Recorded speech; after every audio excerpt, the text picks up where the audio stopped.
Chapter 1. A laugh in the dark. The heavy velvet curtains of the Montigue Theater swayed gently as a draft from the backstage corridors whispered through the grand auditorium. The final act of the masquerade of death had reached its climax, and the audience held their breath as the leading lady, Genevieve Martel, delivered her last tragic monologue beneath the glow of a single spotlight. Then came the moment. Her co-star, Rupert Meltravis, was to fire a prop gun, a dramatic yet harmless act that would send her character tumbling into the arms of fate. The shot rang out. A moment of stunned silence followed. Genevieve stood frozen, her lips parting slightly as if to speak, but no words came. Then, to the horror of the audience, she staggered backward, clutching her chest.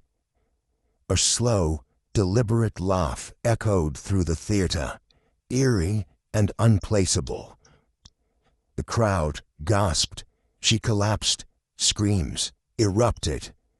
The stage manager rushed forward, followed by a frantic Rupert, still holding the smoking revolver. The laughter, strange, mocking, persisted for a few seconds more, before fading into the confusion. By the time the house lights blazed to full brightness, Genevieve Martel was dead. The arrival of Hercule Poirot. It was precisely 10 minutes past midnight when Hercule Poirot arrived at the Montigue Theater. The legendary detective, his small frame impeccably dressed in a tailored suit of deep navy, stepped lightly through the now empty foyer. His mustache was groomed to absolute perfection, as always, and his eyes, sharp, meticulous, swept across the crime scene with quiet intensity. Chief Inspector Japp of Scotland Yard was already there, shaking his head as he watched the medical examiner examine the actress's body. A real mess, this one, Japp muttered as Poirot approached. A staged murder in front of a full audience, and yet no one saw a thing. Can you believe it? Poirot tilted his head slightly. Ah, mon ami, you underestimate the nature of illusion. When all eyes are drawn to one moment, it is often what lies beyond the stage that holds the true answer. Japp snorted. Well, we do know one thing. This wasn't an accident. That prop gun was supposed to be harmless. Instead, it fired a live round straight into Miss Martel's heart. Meltravis swears he had no idea. Poirot's gaze shifted toward the revolver, now placed carefully in an evidence bag. And yet, he murmured, one does not simply replace a stage prop with a live weapon without intent. Someone, mon cher Japp, wanted this tragedy to unfold exactly as it did.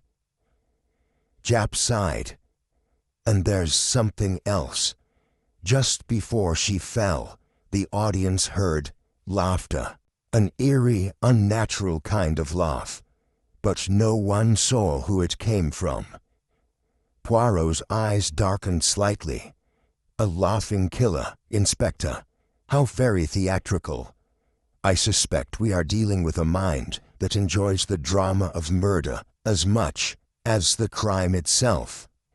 He turned toward the assembled cast and crew, each one pale-faced, their eyes filled with a mixture of grief, fear, and, perhaps, a touch of something else. Come, Japp, let us begin. The stage is set, and the suspects await. Chapter 2. The curtain rises on deception. The grand dressing room of the Montigue Theater was a space of artful vanity. Large mirrors framed in golden filigree, ornate chairs, and the faint lingering scent of powder and perfume.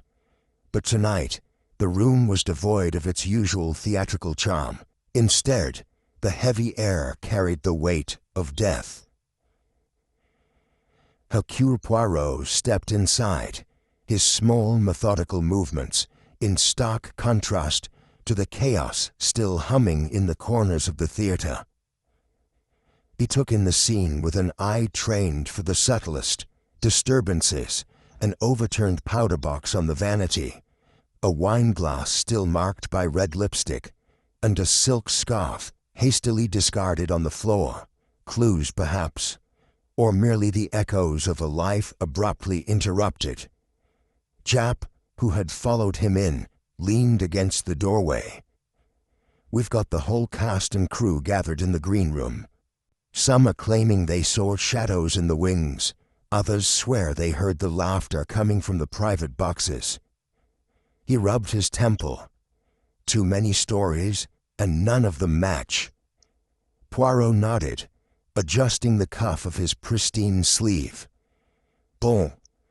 Then we shall allow them to speak, n'est-ce pas? The guilty party always reveals themselves, Inspector. It is merely a matter of listening." He turned on his heel and made his way toward the green room, where the suspects awaited. The gathering of suspects.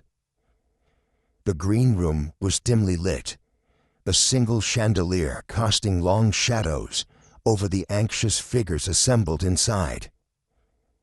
There were 8 of them, each one seemingly absorbed in their own silent torment. Some paced, some sat stiffly, while others whispered to one another with darting glances. Poirot cleared his throat. The room fell silent. "Mesdames et messieurs," he began, his voice smooth, precise, "I regret that we must meet under such tragic circumstances. But let us not waste time. A woman has been murdered, a crime committed in plain sight, yet veiled in deception. It is now my task to remove this veil." He allowed his gaze to settle upon each person in turn, absorbing every flicker of expression. "Inspector Japp will ask for statements in due time, but I, Hercule Poirot, would prefer a more delicate approach." He clasped his hands behind his back. "So, let us begin. The first interviews. Rupert Maltravers, the distraught co-star." Rupert Maltravers sat on the velvet sofa, hands shaking as he ran them through his dark, disheveled hair. The leading man, once so confident on stage, now looked like a man haunted. "I swear to you, I had no idea the gun was real," he murmured.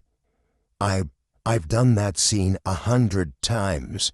It was supposed to be blanks. I don't even load the thing myself." Poirot studied him carefully. "And who does?" "The props master, Henry Lockwood. He's been handling stage weapons for years. I can't imagine he'd make a mistake like this." "Then we must ask, mon cher Maltravers, if it was indeed a mistake." Poirot's sharp gaze did not miss the way the man's fingers twitched. "Tell me, was Mademoiselle Natel distressed before the performance?" Maltravers hesitated.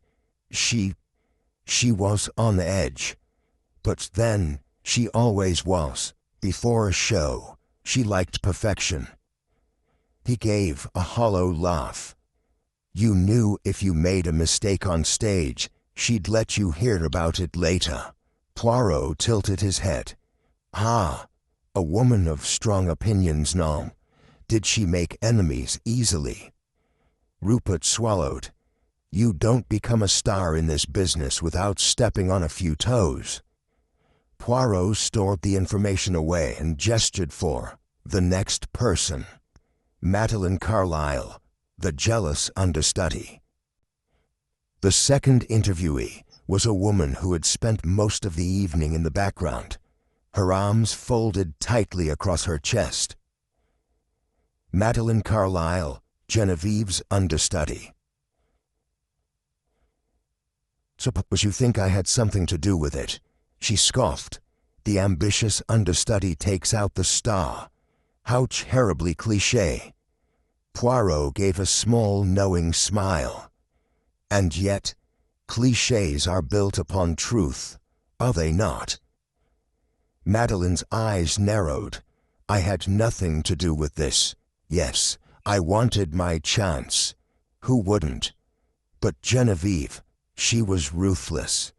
If she ever thought I was outshining her, she made sure the director knew it. She played games, Mr. Poirot.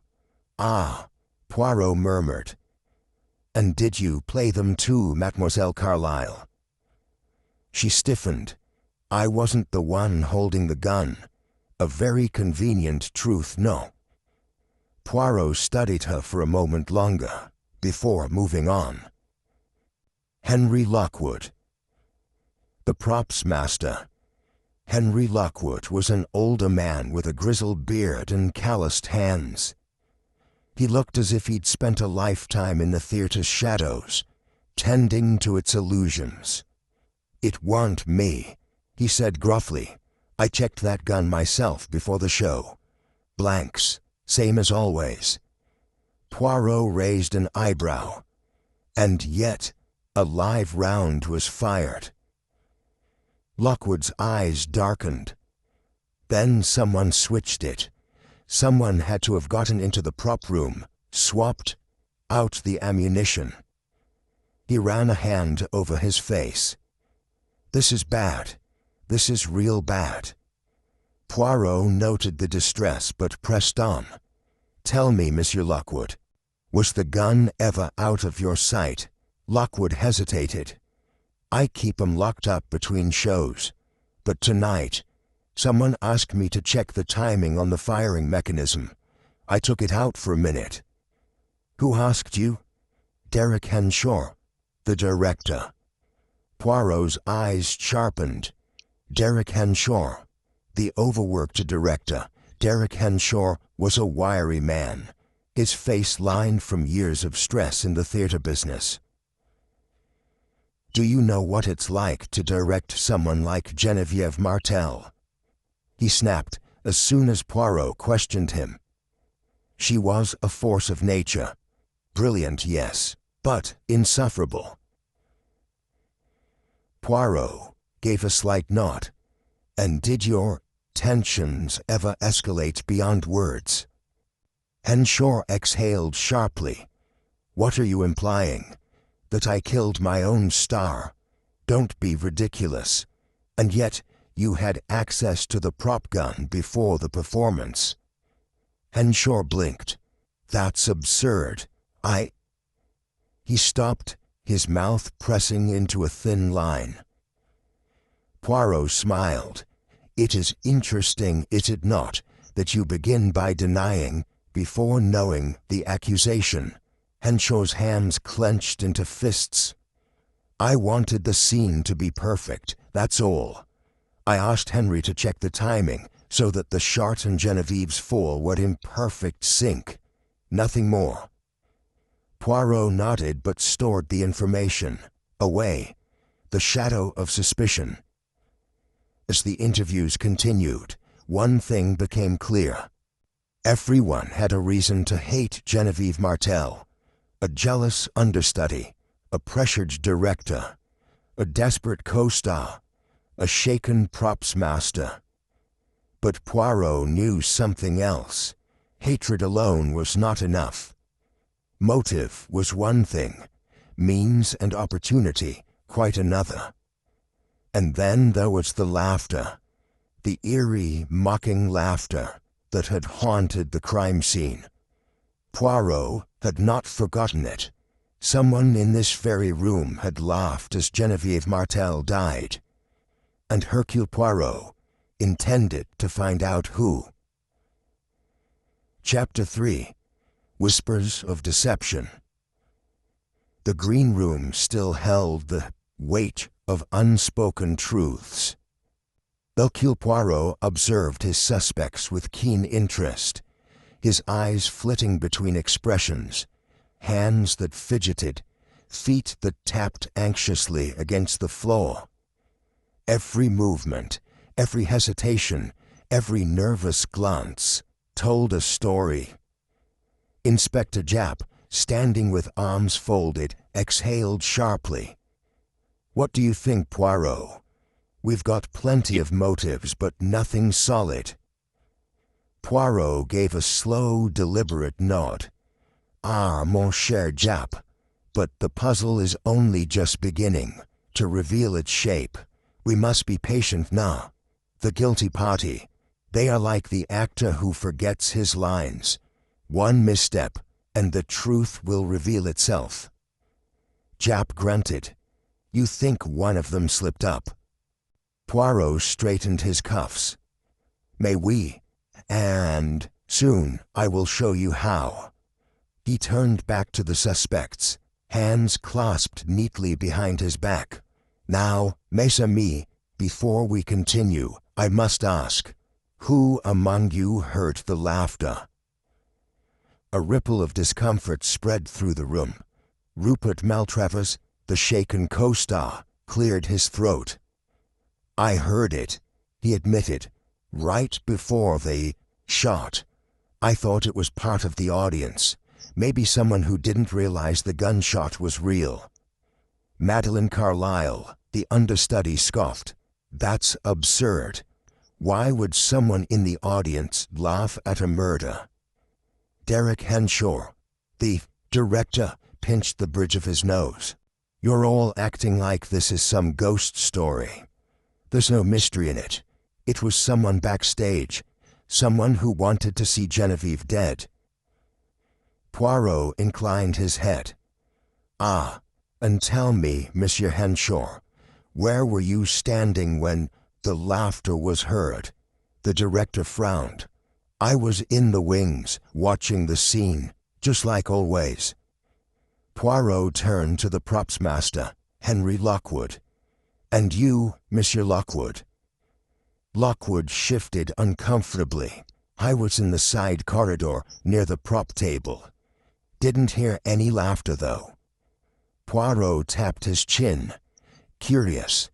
It seems some of you heard it, and some did not." Japp raised an eyebrow. "What are you getting at?" Poirot only smiled. "I am getting at the truth, mon ami, and we shall arrive there soon enough." The first false lead. As the investigation progressed, a promising lead emerged, one that, for a brief moment, seemed to solve the case. A constable entered the green room carrying a small velvet pouch. "Sir," he addressed Japp, "we found this hidden in the understudy's dressing room." All eyes turned to Madeline Carlyle. Japp took the pouch and opened it, his expression darkening. He turned it upside down, and a single bullet clinked onto the table. Poirot, ever composed, merely arched an eyebrow. Madeline shot to her feet. "That's not mine." Japp frowned. "It was in your dressing room, miss. How do you explain that?" Madeline's face flushed with anger. "Someone planted it. I have no reason to kill Genevieve." Poirot held up a hand. "Mademoiselle, calm yourself." He turned to the constable. "Where precisely was this found?" "In a small compartment inside her makeup case, sir." Poirot's eyes twinkled. "And tell me, when was her dressing room searched?" "Just now. We went through all the actors' rooms as you instructed." Poirot turned to Madeline. "Mademoiselle, when was the last time you were in your dressing room?" She hesitated. Before the performance, I suppose."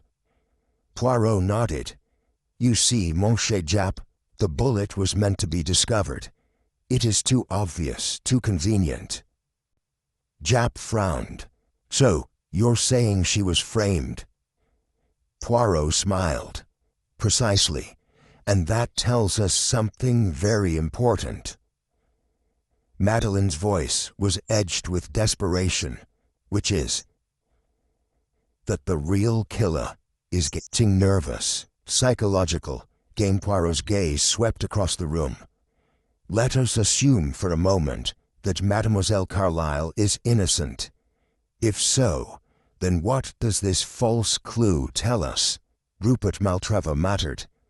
That someone wanted to make it look like she did it. Poirot gave an approving nod. Très bien.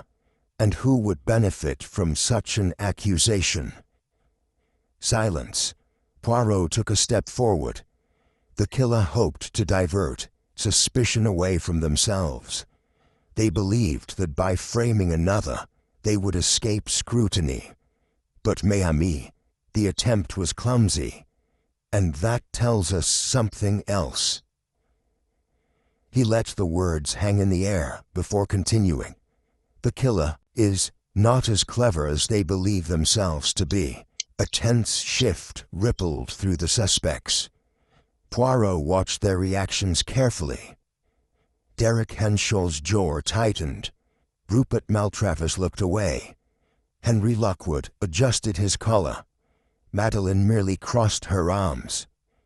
Poirot smiled. Ah, and now we are getting somewhere. A second crime, just as the tension in the room reached its peak. A sudden commotion erupted outside. A stagehand burst into the green room, breathless. Inspector, there's been another attack. Japp straightened. Where? The main stage. Henry Lockwood. He's been hurt. Poirot's expression darkened. Come, mon ami. The killer moves swiftly.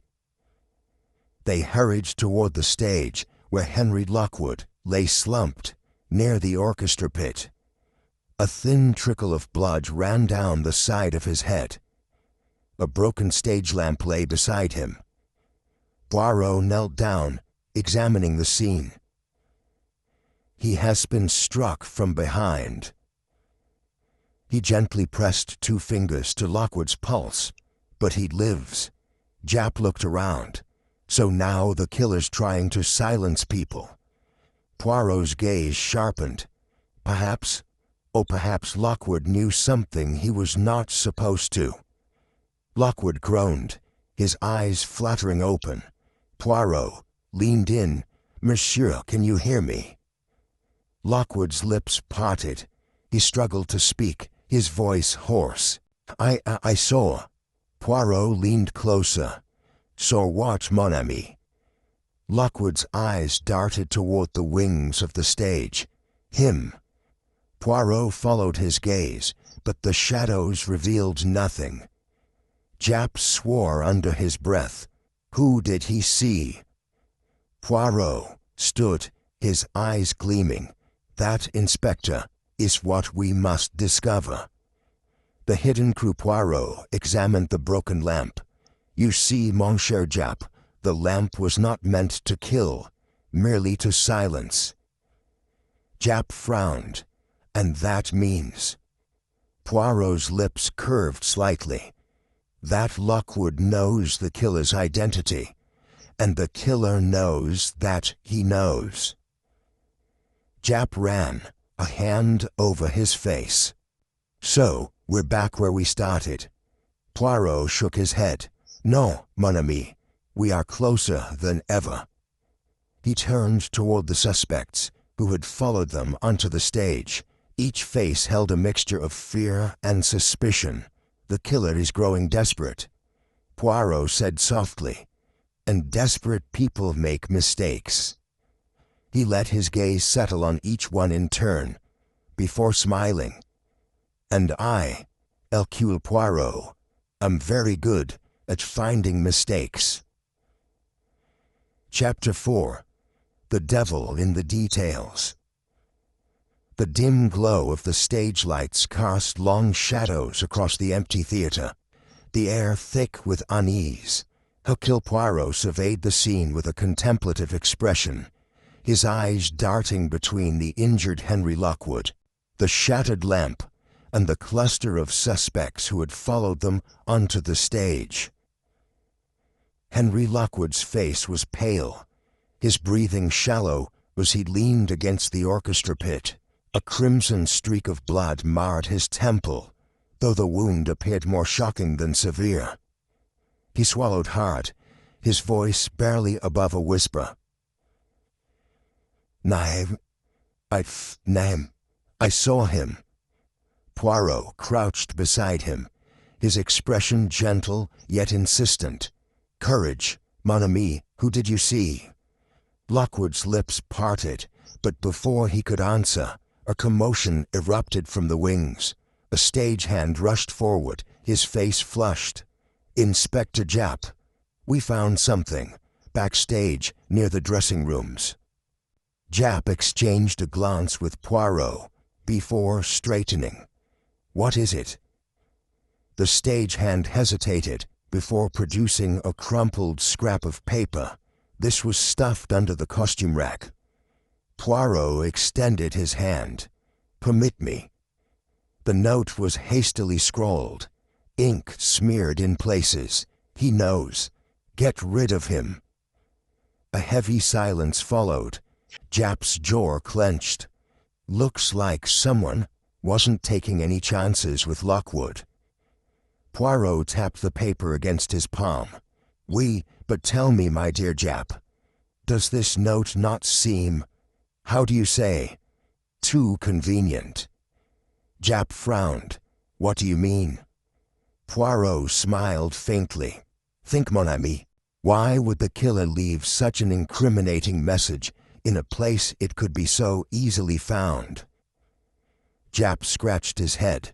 Unless they wanted us to find it. Poirot nodded. Exactement. It is an attempt at misdirection, just like the bullet in Mademoiselle Carlyle's dressing room. The murderer wishes to point us away from the truth. Rupert Maltravers, still clutching his cigarette holder with trembling fingers, scoffed. So we have another false lead. Wonderful. Poirot gave a measured look. Not false, Monsieur Maltravers, merely incomplete. There is truth hidden within every deception if one knows how to look. He turned his gaze back to Lockwood. Monsieur, can you recall anything else? Anything at all? Lockwood winced as he shifted. It was dark, but I saw a movement. Someone lurking near the stage lights. A man. He wore a dark coat. Poirot nodded. Très bien. That tells us more than you realize. Japp exhaled. All right, so we're looking for a man with a dark coat. He glanced at the suspects. Well, that narrows it down to half of you. Poirot smoothed his lapel. Patience, mon ami. The truth is close. We must only draw it out. A fatal performance. As the night deepened, Poirot gathered the suspects back in the green room. The tension in the air was palpable. Every movement scrutinized, every word carefully chosen. Poirot, standing near the center of the room, clasped, his hands behind his back. We now know that the murderer attempted to frame Mademoiselle Carlyle. We know they feared what Monsieur Lockwood had seen, and we know they wished to divert suspicion at every turn. He paused, letting the weight of his words settle. But what if I told you, mes amis, that I already know the identity of the murderer? A sharp intake of breath swept through the room. Japp raised an eyebrow. You do? Poirot nodded. Oui. But before I reveal all, let us indulge in a little exercise. Consider for a moment the peculiar nature of the crime. A murder on stage, a laugh in the darkness, a bullet switched with a blank. He turned his gaze to Rupert Maltravers. Monsieur Maltravers, you were closest to the victim when she was shot, were you not? Rupert hesitated. Yes, but I told you I was acting. I had no idea the gun had been tampered with. Poirot inclined his head. Ah, but you see, monsieur, I find that difficult to believe. You are an actor, no? A performer of great experience. Surely you would notice the difference in weight between a loaded gun and one with a blank. Rupert's face paled. That's ridiculous. The adrenaline, the moment. It was all so fast. Poirot tapped his chin. Perhaps, or perhaps you knew the truth all along. Madeleine Carlyle folded her arms. You're saying Rupert was in on it? Poirot smiled. No, mademoiselle. I am saying that he was meant to appear guilty, just as you were. Japp frowned. Then who's the real culprit? Poirot's eyes twinkled. Let us return to the laughter, mes amis. The sounds that sent a chill through the room. Tell me, who benefits from such a distraction? Derek Henshaw cleared his throat. Anyone who wanted confusion. Anyone who wanted to create chaos in the moment. Poirot nodded approvingly. Très bien, monsieur. Henshaw, chaos is often the ally of the guilty. His gaze shifted to the nervous props master. Monsieur Lockwood, tell me, what was the last thing you saw before you were attacked? Lockwood hesitated. I saw someone moving backstage, near the props table. Poirot smiled. And what was kept at the props table? There was a beat of silence before Lockwood's eyes widened. The spare gun.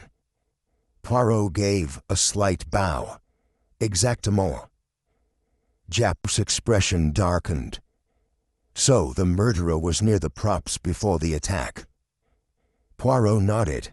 Yes, and they had the perfect opportunity to switch the gun. His voice dropped to a near whisper. Which means, mes amis, the killer is among us, the murderer's mistake. The room fell silent. Poirot took a step forward, his voice calm yet commanding. The criminal believed themselves clever. They believed they could manipulate the scene, plant false clues, and remain undetected. He turned toward the mirror, lining the far wall. His own reflection stared back at him, sharp and precise. Poirot tapped his temple. But they underestimated one thing, the little gray cells. He turned sharply. Monsieur Henshaw. Derek Henshaw's head snapped up. What? Poirot's gaze locked onto him. You were standing in the wings, were you not, watching the scene unfold? Henshaw swallowed hard. Of course I was. That's what directors do. Poirot's smile was razor sharp. Ah, but you see, monsieur, I find that quite impossible.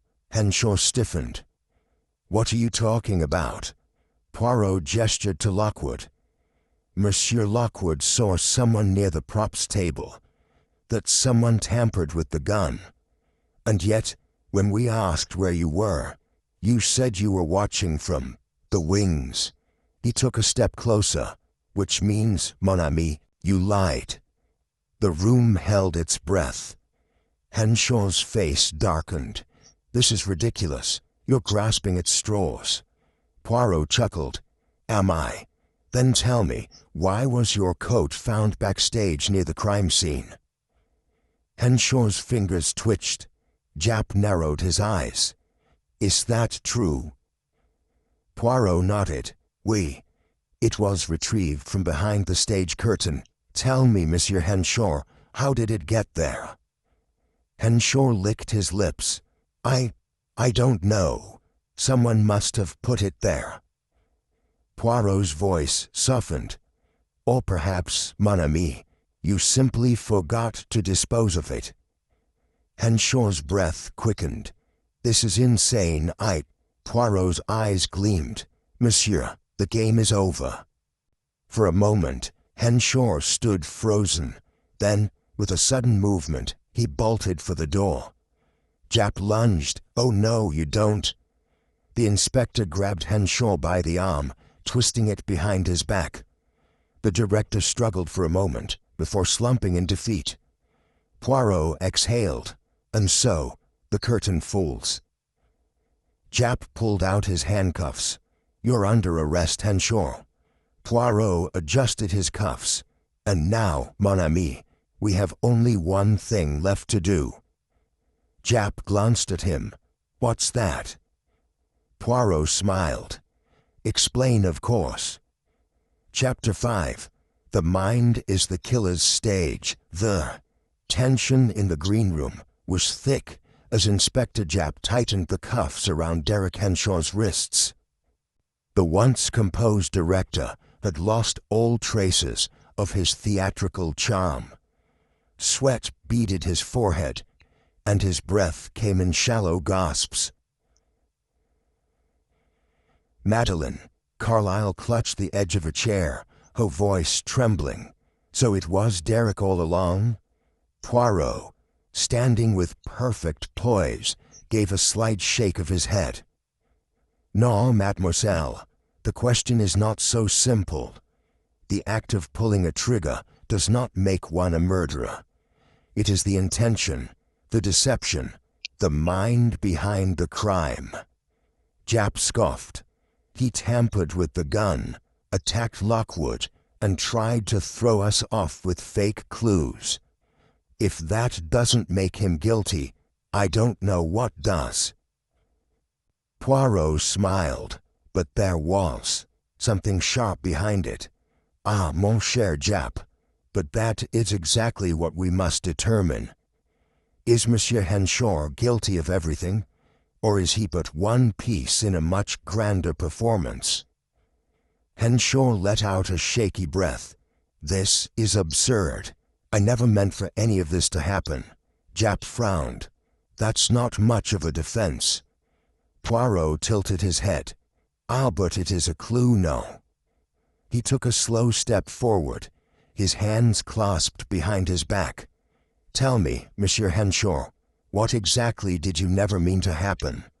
The attack on Monsieur Lockwood, the switching of the bullets, or the murder itself?" Henshaw hesitated. His gaze darted around the room as though searching for an escape. He swallowed. "I knew about the gun, but I swear I didn't kill anyone. It wasn't supposed to happen like this." Rupert Maltravers scoffed. "Oh, spare us the dramatics, Derek." Poirot's gaze flicked to Maltravers, his expression unreadable. "You sound very certain, Monsieur Maltravers." The actor hesitated, shifting his cigarette holder between his fingers. "What I mean is, he's clearly been caught. There's no point in putting on a show." Poirot's eyes gleamed. "Ah, but you see, monsieur, theatre is exactly what we must consider. For this crime," he gestured around the room, "was staged with great care. Every moment, every clue, every misdirection, all perfectly orchestrated." He turned back to Henshaw. "And you, mon ami, you were the director of this grand illusion." Henshaw's lips trembled. I didn't kill her." Poirot's gaze bore into him. "Then tell me, Monsieur Henshaw, who did? The director's secret, eh?" A heavy silence settled over the room. Henshaw's fingers twitched against the metal of his cuffs. His eyes, once filled with arrogance, now flickered with fear. Poirot waited. He knew the moment was fragile. The slightest pressure, the right words, and the truth would spill forth. Finally, Henshaw exhaled. His shoulders slumped. "I didn't mean for Lillian to die," Madeline gasped. "You admit it then? You set up the gun?" Henshaw shook his head. "No, I mean yes, but not to kill her." He swallowed. "It was supposed to be a warning. Just a scare." Japp frowned. "A scare? You expect us to believe that?" Poirot raised a hand. "Let him speak." Henshaw licked his lips. Lillian, she was going to ruin everything. She found out something about, he hesitated, about the money. Rupert Maltravers stiffened. "What money?" Henshaw let out a hollow laugh. "Oh, don't act innocent, Rupert. You were part of it too." Maltravers paled. "I have no idea what you're talking about." Poirot's smile was razor-sharp. "Ah, but I do." He turned to the room, his hands moving, expressively. "Let us consider the facts, mes amis. A theater production, riddled with financial troubles, a lead actress who knew too much, and a carefully staged crime meant to silence her." His gaze locked onto Maltravers. "Monsieur, your role in this affair is far greater than you let on." Maltravers took a step back. "This is ridiculous." Poirot raised a brow. "Is it? Then allow me to ask you this. Where were you just before the performance began?" Maltravers hesitated. "In my dressing room." Poirot tutted. "Ah, but we know that is not true, no? A witness saw you near the props table." Japp stiffened. "Wait, you mean Maltravers was near the gun too?" Poirot nodded. "Exactement." Maltravers let out a harsh laugh. "This is insane. I had no reason to kill Lillian." Poirot's eyes gleamed. "Ah, but you did. Or rather, you had a reason to want her silenced." The color drained from Maltravers' face. "That's not." Poirot stepped forward. "Monsieur, you and Monsieur Henshaw have been partners in this affair. Financial fraud, no? A scheme to siphon theater funds for your own gain." The room erupted in murmurs. Japp cursed under his breath. "So that's what this is about." Poirot nodded. Mademoiselle Lillian discovered your secret, did she not?" Maltravers didn't respond. His fingers curled into fists. Poirot continued. "You panicked. You needed her silenced. And so, a plan was formed." His voice dropped to a near whisper, a fake gun, a staged warning. But somewhere along the way, it turned into murder. Henshaw's breath hitched. I didn't mean for her to die." Poirot's voice was gentle yet firm. "But someone did." His gaze sharpened. "The question, mes amis, is who changed the plan?" The final twist Japp straightened. "You're saying there was another player?" Poirot nodded. One who saw an opportunity and took it." His eyes swept across the room. "Consider the facts. The blank was replaced with a real bullet. The laughter, a chilling touch designed to unnerve. And then, an attack on Monsieur Lockwood to ensure silence." He turned sharply. "Monsieur Maltravers, did you ever touch the gun before the performance?" Maltravers hesitated. "No." Poirot nodded. "And yet the gun was switched, which means," his eyes flashed, "the true murderer is someone who had access to the gun after the switch was made." Japp's expression darkened. "Then who?" Poirot's voice was like a blade. "The one person who had the final opportunity." "Madeleine Carlyle." The actress froze. For a moment, no one spoke. Then she let out a breathless laugh. "This is absurd." Poirot tilted his head. "Is it, mademoiselle? You were the only one who handled the gun after the switch. The last person to touch it before the fatal shot." Madeleine's eyes darted between them. This is ridiculous." "I loved Lillian." Poirot's voice was soft, almost pitying. "No, mademoiselle, you envied her." A tremor passed through her. Poirot took a slow step forward. "You saw an opportunity, did you not? A perfect crime, a staged warning gone wrong. And so, you replaced the blank with a real bullet." Jap cursed. "Good God!" Madeleine's breath came in short bursts. You can't prove anything." Poirot's smile was knowing. "Ah, but I can." He held up a small object, a pearl. "From your bracelet, mademoiselle, found near the props table." Madeleine's face crumbled. "No." Poirot's voice was gentle. "It is over." For a moment, she stood frozen. Then her knees buckled. Jap caught her by the arm. "Madeleine Carlyle, you're under arrest." Poirot exhaled. "And so, mes amis, the curtain falls." A long silence stretched. Then Jap shook his head. "You really are something else, Poirot." Poirot smiled. "But of course." He adjusted his cuffs. "Now, mon cher Jap, shall we discuss what comes next?" Chapter 6. A Mind Unmasked.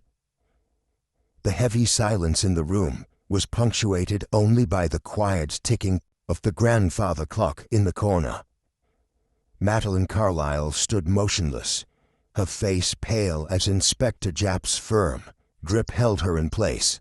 The once radiant actress, whose beauty had commanded the stage, now appeared diminished. Her elegance cracked under the weight of Poirot's relentless logic.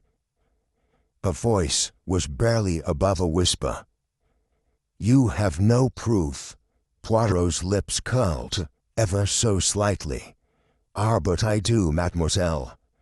Jap adjusted his grip on her arm. "You might as well start talking, Miss Carlyle. We've got enough to see you behind bars for a long time." She let out a bitter laugh. "You think I killed Lillian out of envy? That's ridiculous. Yes, I resented her, but murder. I'm not a monster." Poirot tilted his head, his sharp gaze dissecting her every movement. "No, mademoiselle, not a monster, a performer. And as any great actress knows, the finest performances require careful preparation. Shall we examine yours?" He began to pace, his hands neatly clasped behind his back. "We know that Monsieur Henshaw and Monsieur Maltravers were involved in fraudulent dealings regarding the theater's funds. We also know that Mademoiselle Lillian discovered their deception. That knowledge made her dangerous." His eyes flicked toward Maltravers, who was now slumped in a chair, face buried in his hands. "Monsieur Maltravers, did you and Monsieur Henshaw discuss how to keep Mademoiselle Lillian silent?" Maltravers' voice was hoarse. "Yes, but we weren't going to kill her. We just wanted to frighten her, make her think she was in danger so she'd back off." Jap muttered. "That's a pretty idiotic plan if you ask me." Poirot sighed. "It was reckless, yes, but not murderous. The gun was supposed to contain only blanks, a staged warning, but then—" He gestured with his hand, as if revealing a grand illusion. The switch occurred. The blank was replaced with a real bullet. His eyes locked onto Madeleine. "You, mademoiselle, were the last person to handle the gun before it was fired." She shook her head wildly. "That doesn't mean I switched the bullets." Poirot sighed. "Let us retrace the sequence of events. The original plan, conceived by Monsieur Henshaw and Maltravers, was to frighten Lillian. A single blank round was placed in the gun. But then you, mademoiselle, saw an opportunity." His voice softened. His voice softened. You were not the mastermind of the fraud, nor were you involved in the deception at first. But you knew the truth about it, did you not? Madeline's lips trembled. I heard things. Poirot nodded. And you were tired of living in Lillian's shadow.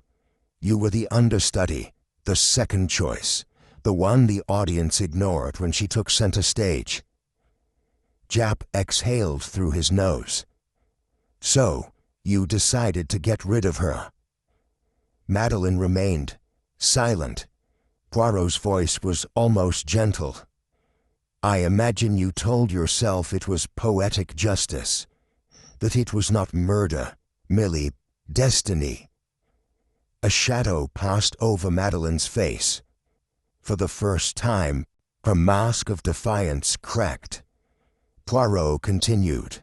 The switch had to be made at the very last moment, after the gun was already in position, but before it was fired. And, as we now know, your pearl was found near the props table. He held up the tiny pearl between his fingers. The smallest mistake, mademoiselle, but even the grandest of illusions can be undone by the slightest flaw. Madeline let out a slow, shaking breath. I didn't mean for it to happen like that, Japp scoffed. That's what they all say. Madeline's hands curled into fists. I wanted her gone, but not like that. I only wanted to scare her, to ruin her moment, to make her feel small for once. I thought I could. Her voice broke. Poirot watched her, his expression unreadable. You thought you could control fate. Tears welled in her eyes. And then she was dead. The shot fired, the laughter echoed, and I realized I'd won, but it didn't feel like a victory. The room was silent except for the ticking of the clock. Japp shook his head. I'll never understand you lot. All this for what? A role? A bit of fame? Madeline let out a hollow laugh. It was never about the fame. Poirot's voice was soft. Then what was it about, mademoiselle? She looked at him, eyes empty. Control. Poirot nodded. And now, mademoiselle, you have none. The curtain falls. Japp signaled for his men to take Madeline away. She didn't resist. The fight had left her entirely. As the door shut behind them, Maltravers let out a deep sigh, rubbing a hand over his face. What now? Japp frowned. You and Henshaw are still in plenty of trouble for that fraud business. Henshaw groaned. Of course we are. Poirot turned to Japp. I leave that in your capable hands, mon cher. Japp smirked. Nice of you to say, but let's be honest. You'll probably figure out half of it before I even finish my paperwork. Poirot gave a small bow. It is possible. Maltravers looked at Poirot, his expression oddly grateful. You know, as much as I hate to admit it, I think I'm relieved. Poirot raised a brow. Maltravers exhaled. At least now, I know how it all ends. That's better than living with the suspense. Poirot chuckled. But mon ami, is that not the tragedy of life? There is always another act yet to come. Maltravers let out a small humorless laugh. Japp clapped a hand on Poirot's shoulder. Well, another case closed, thanks to your little gray selves. Poirot straightened his cuffs. Indeed, the inspector smirked. What now? Off to solve another mystery. Poirot smiled. But of course. And with that, he turned on his heel, his immaculate shoes clicking against the polished floor. The curtain had fallen on this case. But somewhere, Another mystery waited to be unraveled. Chapter 7. The Final Puzzle. The case, it seemed, was closed. Madeline Carlyle had been led away in Inspector Japp's firm grip, her fate sealed by her own admission of guilt. The atmosphere at the Gilded Rose Theater was thick with unspoken relief. Yet a peculiar tension remained, one that Poirot could not ignore. As he stood in the grand foyer of the theater, adjusting the cuffs of his pristine jacket, he observed the remaining players in this drama. Arthur Maltravers sat slumped in a chair, his face lined with exhaustion. Henry Henshaw was pacing near the entrance, rubbing his temples. Eleanor Hartley, the theater's longtime manager, had taken a seat in the corner, her arms wrapped around herself as if warding off an invisible chill. Japp returned from escorting Madeline to a police carriage. "Well, that's that," he muttered, stretching his neck. "You did it again, Poirot. Another murder solved." Poirot, however, did not share in the triumph. He frowned slightly, his fingertips pressed together in deep thought. "Mon cher Japp," he said slowly, "I am not so certain." Japp sighed. "Come off it, Poirot. You got your confession, didn't you?" Poirot nodded. "Oui, a confession, yes, and yet something does not sit quite right with me." Henshaw scoffed. "What now, Poirot? You don't think she did it?" Poirot turned his sharp gaze to him. "Oh, she was involved, without a doubt. But was she truly the one who orchestrated the entire affair? Or is there yet another layer to this crime?" The room grew silent. Maltravers looked up, his eyes wary. "What are you saying?" Poirot began to pace. "Let us examine the facts once more. Madeline Carlyle had motive, yes. But her confession was, how do you say, incomplete." Japp furrowed his brow. "She admitted to switching the bullets. What more do you want?" Poirot paused. "Indeed, she admitted to switching the bullets. But I ask you this, mon ami. When did she do so?" Eleanor, who had remained silent, spoke now. "She must have done it just before the scene. That's when she was near the props table." Poirot shook his head. No, that would be too obvious, would it not? If she was seen near the props table just before the performance, someone might have noticed her making the switch." Henshaw frowned. "So, what are you getting at?" Poirot's gaze flickered toward him. "I believe that Madeline was not the one who made the switch at all." The room erupted in murmurs. Japp groaned. "Oh, for heaven's sake, Poirot. You're saying someone else switched the bullets. Then why did she confess?" Poirot smiled faintly. "Ah, mon ami, that is the question, is it not? Why confess to a crime she did not entirely commit?" Henshaw's face darkened. "You're saying someone manipulated her?" Poirot turned to him. "Exactement. Someone who knew of her jealousy, her bitterness. Someone who knew she had handled the gun and could be implicated if things went awry." Eleanor gasped. "Then who?" Poirot looked at each of them in turn, his keen gaze lingering on Maltravers. "Tell me, monsieur, do you recall where you were just before the performance began?" Maltravers' expression tightened. I was in the dressing room, preparing." Poirot nodded. "And yet, one of the stagehands recalled seeing you near at the props table minutes before the scene commenced." Japp's eyes narrowed. "Are you saying?" Poirot continued, his voice calm yet razor-sharp. "Madeline Carlyle was guilty, but she was also a pawn. The true mastermind of this crime was someone else entirely. Someone who had much more to lose than a coveted role in the theater. The room tensed. Maltreva's face grew pale. "You think I—" Poirot held up a finger. "Ah, do not deny it so quickly, monsieur. Let us examine the psychology of this crime." He took a slow step forward, his gaze never leaving Maltreva's. "You and Henshaw were involved in a fraudulent scheme, oui? Lillian had discovered your deception. If she went to the authorities, you would have lost everything." Maltreva swallowed hard. "So," Poirot continued, "Madeleine was the perfect scapegoat. You knew of her resentment toward Lillian. You saw an opportunity.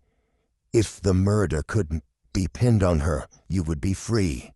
And so, you manipulated her." Elena gasped. Poirot nodded. "You switched the bullets before the gun ever reached Madeleine's hands. You let her believe she had made the switch, feeding her guilt, ensuring that when the time came, she would take the blame." Japp took a step closer to Maltravers. "Well, Maltravers, got anything to say?" Maltravers looked from Poirot to Japp, his hands shaking. Then, suddenly, he let out a hollow laugh. You're remarkable, Poirot." His voice was weak. I thought I had planned it so well."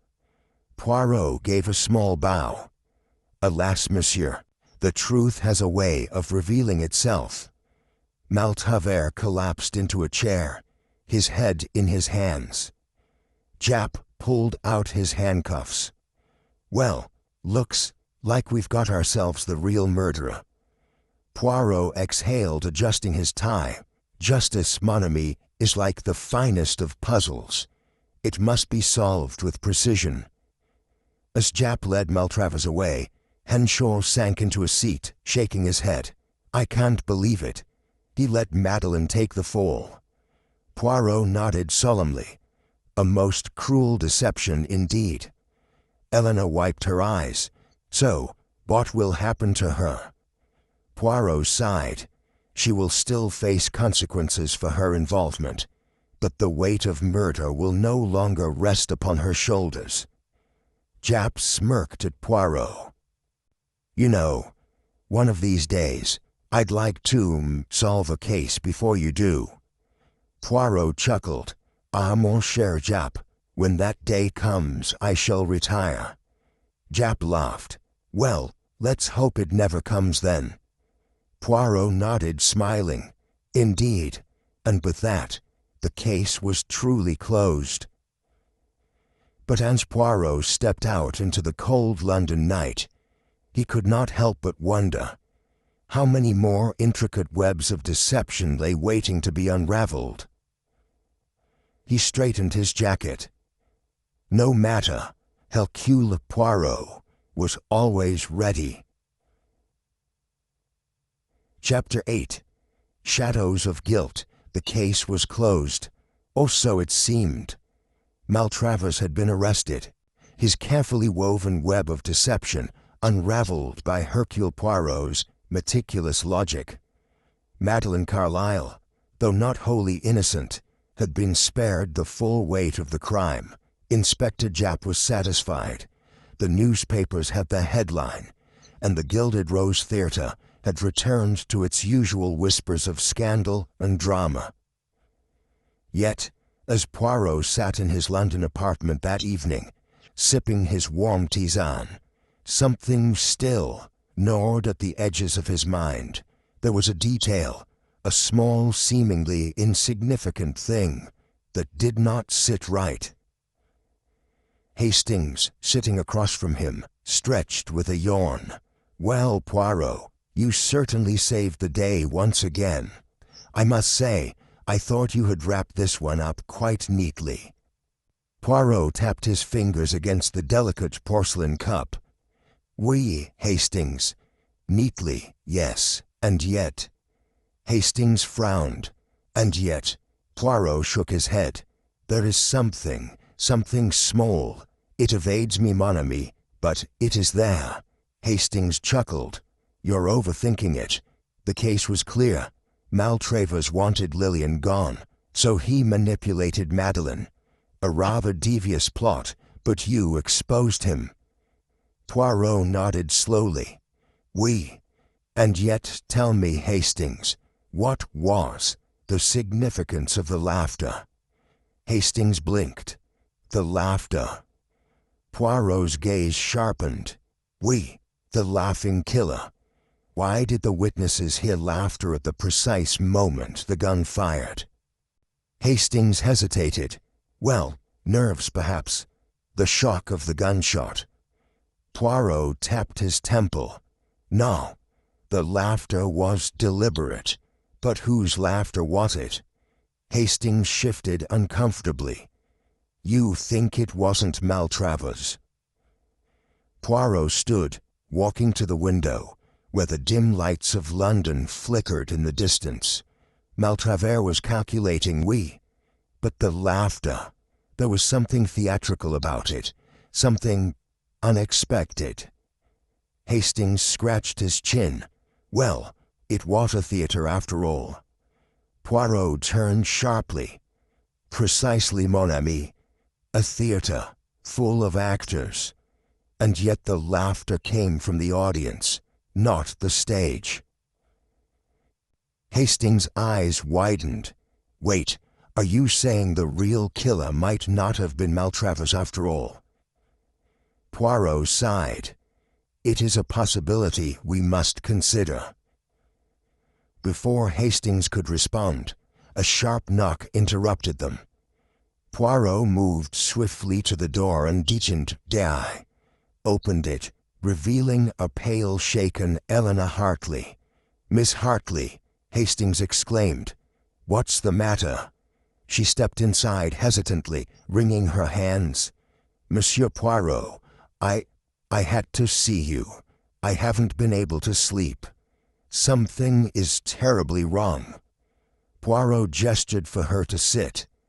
Tell me everything, mademoiselle. She took a deep breath. It's about the night of the murder. That's something I didn't tell you before. Poirot nodded, encouraging her to continue.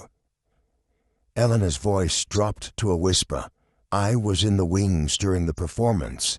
Just as Lillian was about to fire the gun, I heard a sound behind me. A faint rustling, as if someone were moving in the dark. Hastings frowned. Couldn't it have been one of the stagehands? Shook her head. I thought so too at first, but then I heard laughter.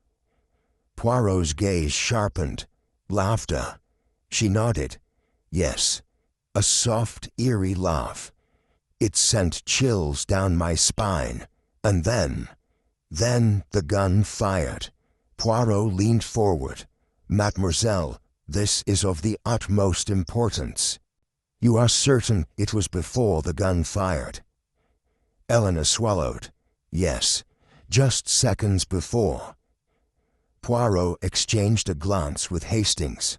The laughter was not a reaction. It had preceded the murder. Poirot stood abruptly.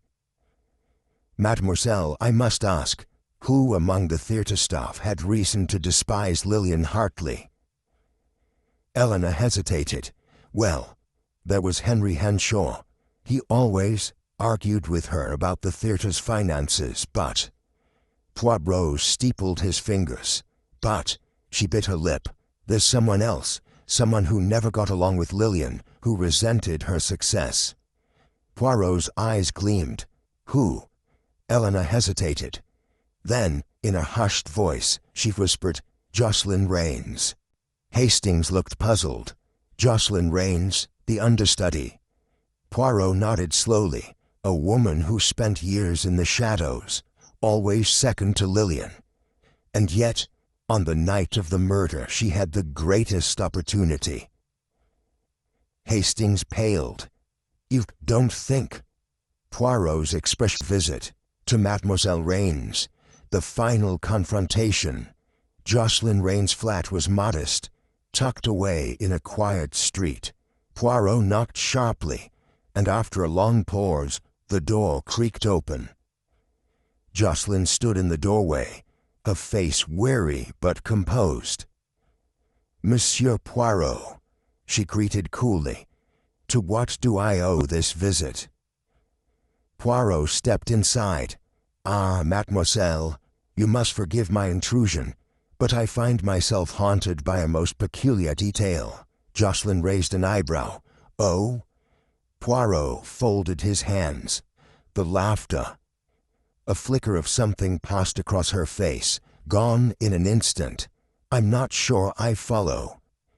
Poirot smiled slightly. "Come now, mademoiselle. You are a trained actress. Surely you understand the power of a well-timed laugh." Jocelyn's expression remained unreadable. "What are you suggesting?" Poirot took a step closer. "That you, Mademoiselle Raines, were the true mastermind behind this crime." Hastings gasped. Jocelyn's hand twitched at her side. Poirot continued, his voice calm but relentless. "You hated Lillian Hartley. She had everything you wanted, the fame, the roles, the adoration. You knew Maltravers and Henshaw had their own troubles, and you saw an opportunity." Jocelyn's jaw tightened. "That's absurd." Poirot tilted his head. "Is it?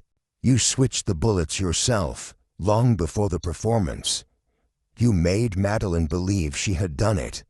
You let Maltravers take the blame, knowing that if the authorities dug deeper, they would find his financial crimes.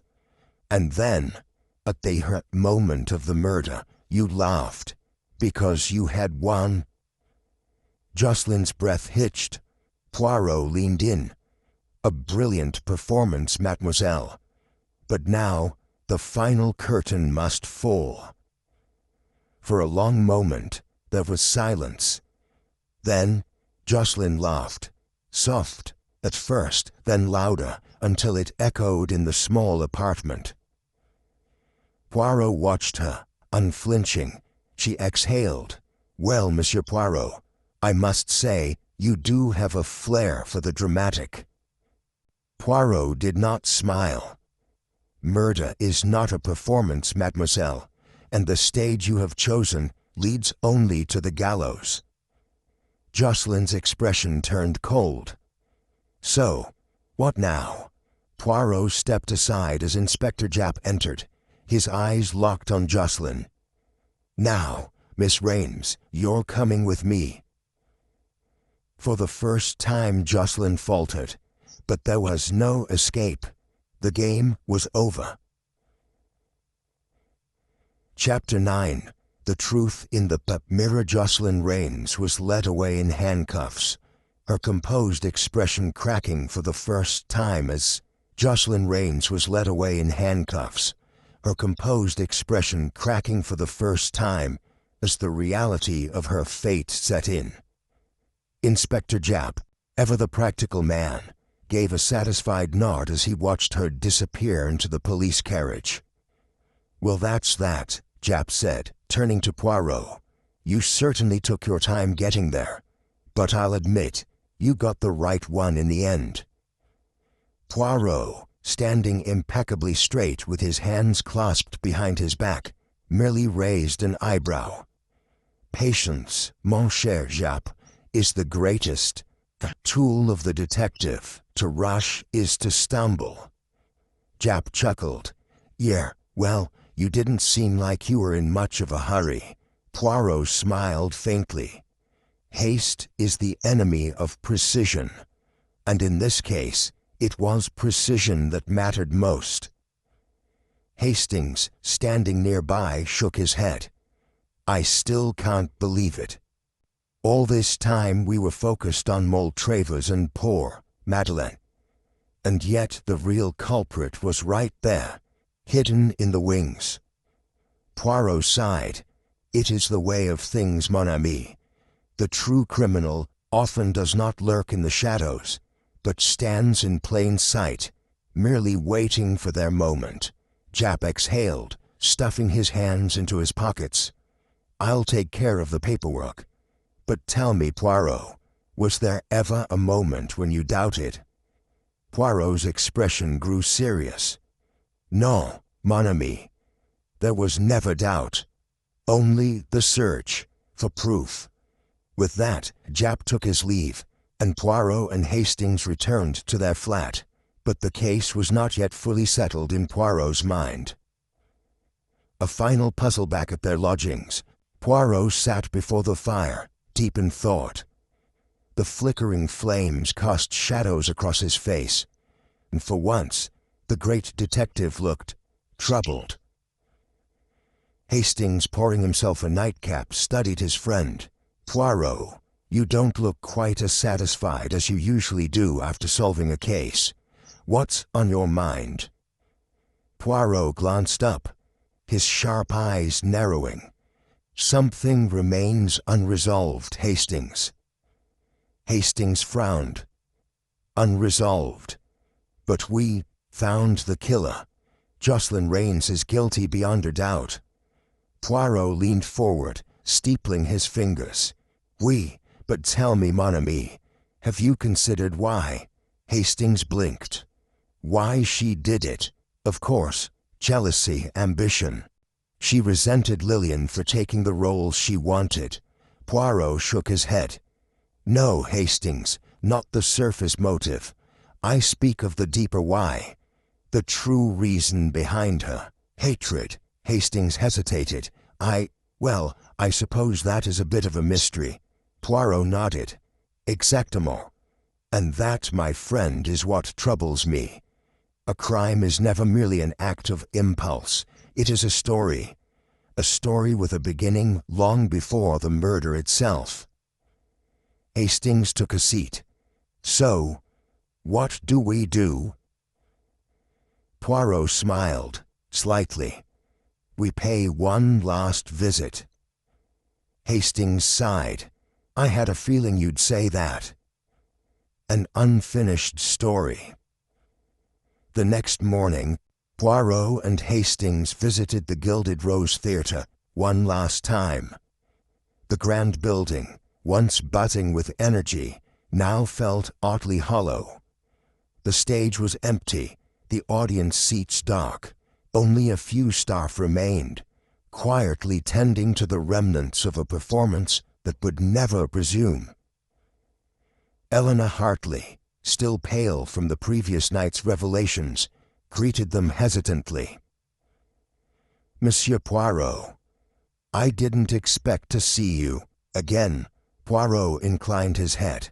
Mademoiselle, you have been most helpful, but I must ask you one final question.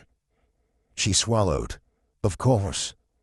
Poirot's gaze was sharp. Did Jocelyn Raines always hate Lillian? Eleanor frowned. Well, yes, I suppose she did. She never liked how Lillian got the best roles. She wanted to be a star herself. Poirot nodded. But was there an event, a moment, that turned rivalry into hatred? Eleanor hesitated. Now that you mention it, there was something. Poirot leaned forward. Go on. Eleanor took a deep breath. It was about 2 years ago.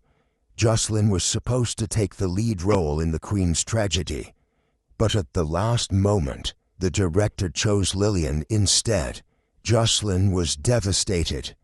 But what made it worse was that Lillian, she didn't handle it well. Hastings raised an eyebrow. What do you mean? Eleanor looked uncomfortable. She humiliated Jocelyn. She made fun of her in front of everyone, called her a shadow, not a star. Laughed at her. Poirot's expression darkened. Laughed at her, you say? Eleanor nodded. Yes. And that night, Jocelyn disappeared for weeks. When she returned, she was different. Colder, more calculating. Poirot sighed. Then the truth is clear. Hastings frowned. What do you mean? Poirot turned away. The laughing killer Hastings was created long before the murder. That night, 2 years ago, when Lillian laughed at Jocelyn, that was when the real crime began. Hastings shook his head. So, you're saying, what? That Lillian brought this on herself? Poirot's gaze was sorrowful. No, Hastings, no one deserves murder. But cruelty leaves scars, and sometimes those scars turn into something much darker. Eleanor looked down. I never thought about it like that. Poirot nodded. Few do. With that, Poirot turned to leave. The case was solved, justice had been served. But in the end, there were no true victors. As he stepped into the bright morning light, Poirot muttered to himself, in the theater of life, Hastings, laughter can sometimes be the most dangerous weapon of all. Chapter 10. Curtain Call for a Killer. The cold morning air baited Poirot's cheeks as he stepped out of the Gilded Rose Theater with Hastings at his side. The case was, in all practical senses, closed. Jocelyn Raines had been apprehended, the authorities were satisfied, and justice had been served. And yet as Poirot adjusted his immaculate cuffs, his expression remained troubled. Hastings, ever perceptive when it came to his friend's moods, sighed. Poivreau, what is it now? Surely you can't still be brooding over this case. Poirot did not immediately respond. He took in the London streets, the vendors opening their stalls, the morning commuters, the hum of a city unaware of the tragedy that had unfolded just nights before. Finally, he spoke. Hastings, tell me, have you ever considered the weight of a single moment? Hastings frowned. I'm not sure I follow. Poirot turned to him. A moment, mon ami. A mere few seconds that, like a stone cast into a pond, ripples outward, changing everything. Hastings raised an eyebrow. You mean Jocelyn's humiliation, the way Lillian laughed at her? Poirot nodded. That was the moment. That was when the crime truly began. Not last night, not a week ago, but 2 years ago, when a single act of cruelty set forth a chain of events that led to murder. Hastings exhaled. You're not saying that excuses what Jocelyn did? Poirot's expression was grave. No, Hastings, there is never an excuse for murder, but there is always an understanding of it. And that understanding, it troubles me. They walked in silence for a time, the sound of their footsteps echoing softly against the pavement. Reflections on the past back at their flat. Poirot settled into his chair, eyes flicking toward the small mirror on the mantel. It was an old habit of his, to check his reflection before deep contemplation. Hastings sat across from him, pouring himself a cup of tea. You know, Poirot, you've solved plenty of cases, but this one has you more thoughtful than usual. Why? Poirot sighed. Because, Hastings, this case has reminded me of something I cannot ignore. The fragility of the human mind, the danger of emotions left unchecked, and most of all, the power of perception. Hastings took a sip of his tea. I'm still not sure what you mean. Poirot leaned forward. Let us consider Jocelyn. She was not an inherently wicked woman. No, she was talented, driven, intelligent. But she was also insecure, vulnerable.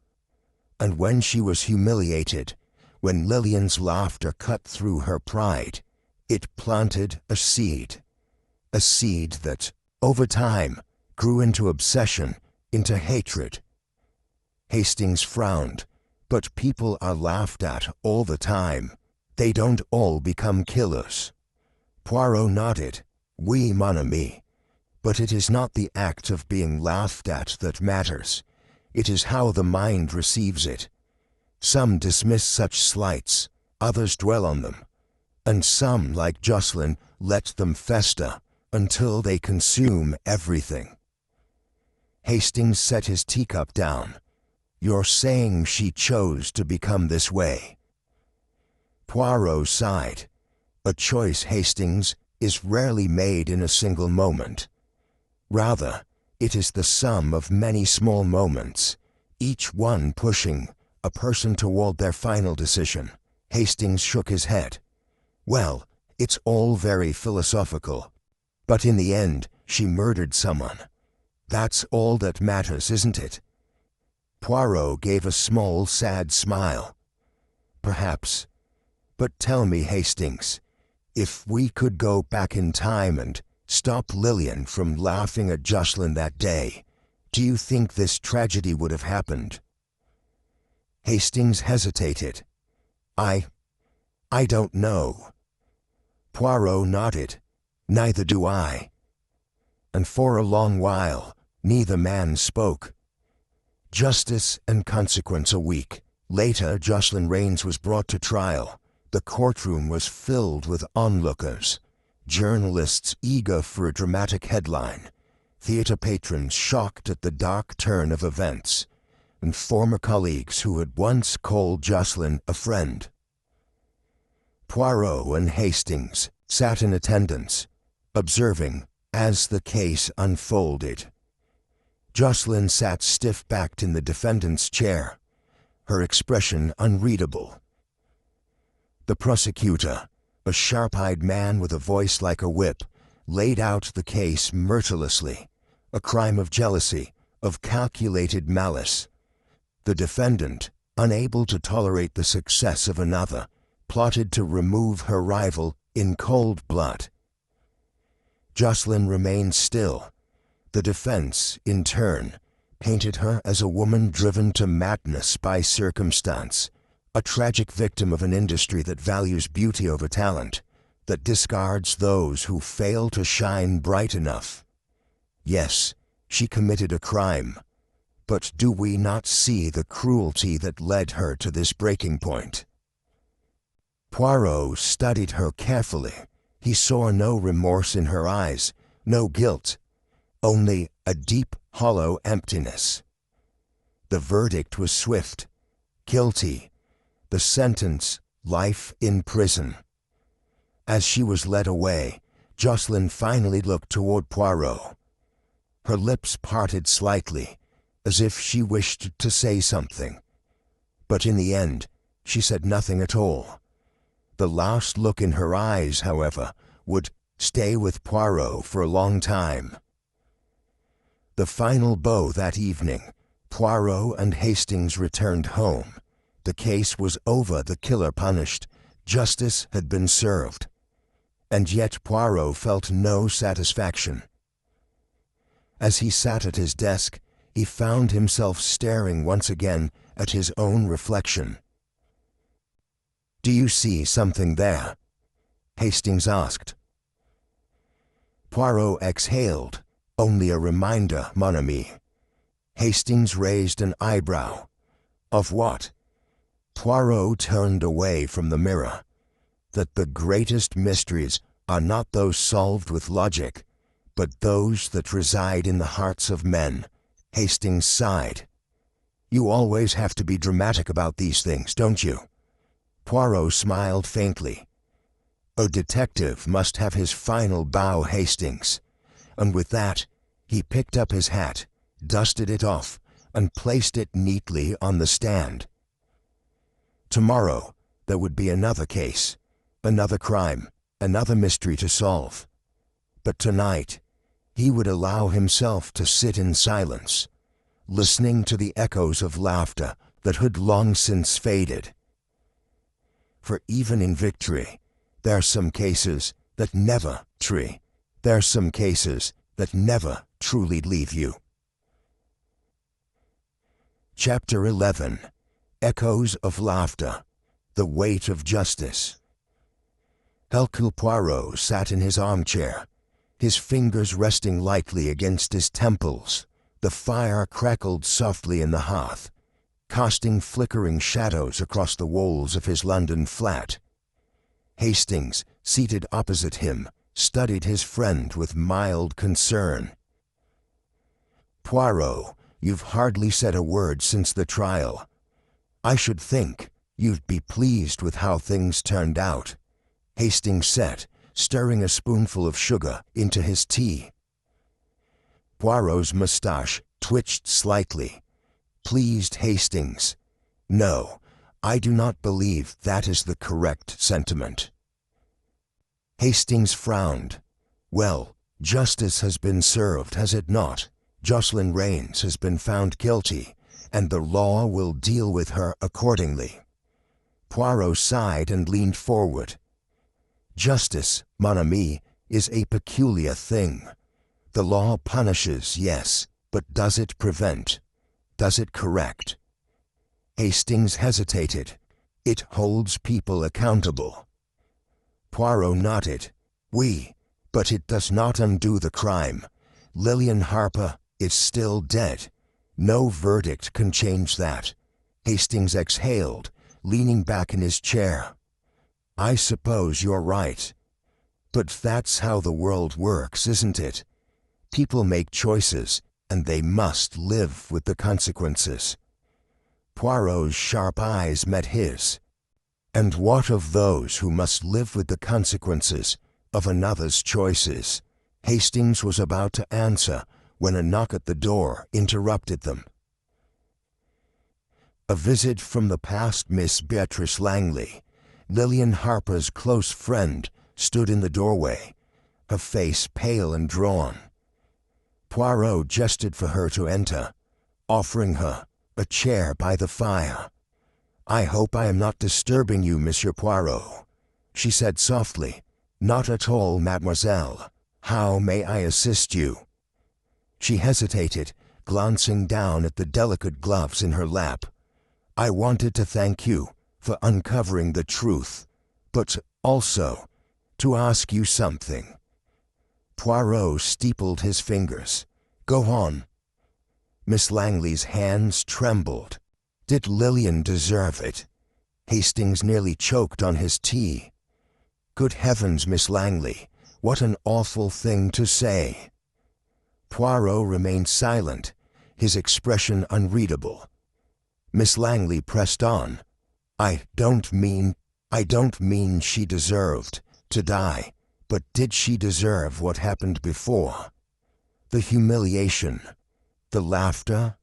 Was she truly so cruel?" Poirot sighed. "No one is purely one thing, mademoiselle. We are all capable of kindness and cruelty alike. Lillian Harper was not an innocent angel, nor was she a villain. She was a woman who lived in a world that rewarded wit and ambition. And yes, she laughed. But tell me, do we all not laugh at another's misfortune at some point in our lives?" Miss Langley swallowed. "Jocelyn let it consume her." "Oui," Poirot agreed. "But it was not the laughter alone that turned her to murder. It was her own perception of it, her inability to move beyond that moment. Many are mocked, yet they do not all kill." Miss Langley's eyes filled with tears. "It just feels so pointless." Poirot's voice softened. "Murder is always pointless, mademoiselle. It takes, but it never gives." She wiped at her eyes and stood. "Thank you, Monsieur Poirot. I think I needed to hear that." Poirot inclined his head. "Grief is a long road, mademoiselle. Be kind to yourself as you walk it." With a small nod, Miss Langley left. The door clicked softly behind her. Hastings let out a breath. That was rather grim, don't you think? Poirot glanced at him. Murder is a grim business, Hastings. Unfinished threads. Hastings reached for the newspaper folded beside him. The front page bore the headline, "The Laughing Killer. Stage star, sentenced to life in prison." He skimmed the article. It says here that Jocelyn Raines showed no emotion when the verdict was read. He paused. Do you suppose she feels any regret? Poirot exhaled. Regret is a curious thing. Some feel it for their actions, others only for being caught. Hastings frowned. And which do you think applies to her? Poirot was silent for a moment. I believe she regrets losing control, not the crime itself, but that she allowed herself to be exposed. Her ego was as much a victim as Lillian. Hastings shivered. That's a chilling thought. Poirot nodded. Indeed. Hastings flipped through the paper, pausing at a smaller column. Ah, look at this. It seems that Madame Estelle, the fortune teller from the theater, has disappeared. Poirot's gaze sharpened. Disappeared. Hastings nodded. Yes. The paper says she was last seen the night before the trial, then vanished without a trace. Poirot tapped a finger against his chin. Curious. She was a woman full of secrets. Tell me, Hastings, do you recall the note I found in her dressing room? Hastings frowned. The one that read, "A debt must be paid." Poirot's eyes glinted. Precisely. I wonder, was Madame Estelle merely a fortune teller, or was she something more? Hastings set the newspaper down. Do you think this could be connected to another crime? Poirot smiled faintly. The world is full of mysteries, mon ami, and I do not believe our work is quite finished yet. Hastings groaned. Oh, Poirot, I was hoping for an arrest. Poirot chuckled. Ah, but where is the fun in that? Come, Hastings, let us see where this new thread leads. As Poirot stood and retrieved his hat, a thrill of anticipation lit up his eyes. The case of the laughing killer was over, but another mystery was just beginning. Chapter 12. The Fortune Teller's Final Prophecy. The evening after Jocelyn Raines was sentenced, Poirot and Hastings dined at their usual haunt, Simpson's in the Strand. The case of the laughing killer had been concluded, yet Poirot remained pensive, his fingers tapping a slow rhythm against the table. Poirot, do stop that, Hastings muttered, cutting into his roast beef. The case is closed, and justice has been served. Surely you aren't still thinking about Jocelyn Raines? Poirot shook his head. No, mon ami. I am thinking about something else, something that does not fit neatly into our previous puzzle. Hastings sighed. Let me guess, Madame Estelle? Ah, you have used your little grey cells at last. Poirot smiled, but his eyes remained serious. Tell me, Hastings, does it not strike you as most curious that a woman who dabbled in secrets, whose very presence at the theater was an enigma, should suddenly vanish without a trace? Well, fortune-tellers are often charlatans, Hastings said with a shrug. Perhaps she fled to avoid questions. Poirot lifted a newspaper from his coat pocket and laid it on the table. A small column in the lower half of the page read, Mystic vanishes night before verdict. Madame Estelle, famed theatre clairvoyant, last seen entering her lodgings on Hartnell Street. Neighbors report hearing strange noises, but no sign of the woman has been found since. Scotland Yard declines to comment. Hastings set down his fork. Strange noises? What sort of noises? Poirot's gaze narrowed. That, Hastings, is what we shall discover. A house of shadows. The next morning, Poirot and Hastings arrived at Hartnell Street, a quiet, unassuming row of terraced houses. Madame Estelle's residence was marked by peeling paint and a tarnished brass number on the door. A nervous-looking landlady greeted them. "Madame Estelle." She wrung her hands. I haven't seen her for 3 days, sir. She came home late that night, and there was a commotion." Poirot's moustache twitched. "A commotion, madam." The woman nodded. Muffled voices, like she was arguing with someone. Then a loud thud. Hastings frowned. "And you didn't check?" The landlady looked embarrassed. "I knocked, but no answer. When I opened the door the next morning, she was gone. But I swear, she never left through the front. The locks were still bolted from the inside." Poirot's eyes gleamed. "Aha! A locked room mystery, Hastings. Inside, the air was thick with incense. Tarot cards lay scattered across a velvet-draped table." Poirot moved about methodically, inspecting the room. Hastings hovered near the window. No sign of forced entry. If she didn't leave through the front, could she have escaped through the back? Poirot gestured to the dust-covered floorboards. "No footprints. And observe, mon ami, her crystal bowl remains on the table. Would a woman who planned to flee leave behind the very tool of her trade?" Hastings frowned. "Unless she didn't plan to leave at all." Poirot murmured, "Precisely." A message from the cards Poirot studied the tarot spread left on the table. 3 cards faced upright. The Hanged Man, sacrifice, suspension, being trapped. The Tower, sudden chaos, a shocking event. The Moon, deception, hidden truths, illusions. Hastings glanced at them. "You don't believe in that nonsense, do you, Poirot?" Poirot chuckled. "No, Hastings, but Madame Estelle believed in them, and that makes them significant." He flipped a 4th card that had been placed face down. The Fool. Poirot's expression darkened. Someone was playing a dangerous game.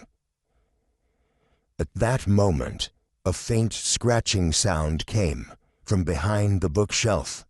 Hastings spun around. What the devil was that? Poirot moved swiftly, pressing against the wooden panel. With a soft click, a hidden compartment sprang open. Inside lay a small notebook, filled with hurried, frantic handwriting. Poirot scanned the pages, then muttered under his breath, "Mon Dieu." Hastings leaned over his shoulder. "What does it say?" Poirot's voice was low. She feared for her life. She believed someone was watching her. The final entry reads, "He knows. I should not have helped her. But the past does not stay buried." Poirot snapped the book shut. "Hastings, we must pay a visit to Scotland Yard, immediately." 3. A web of secrets.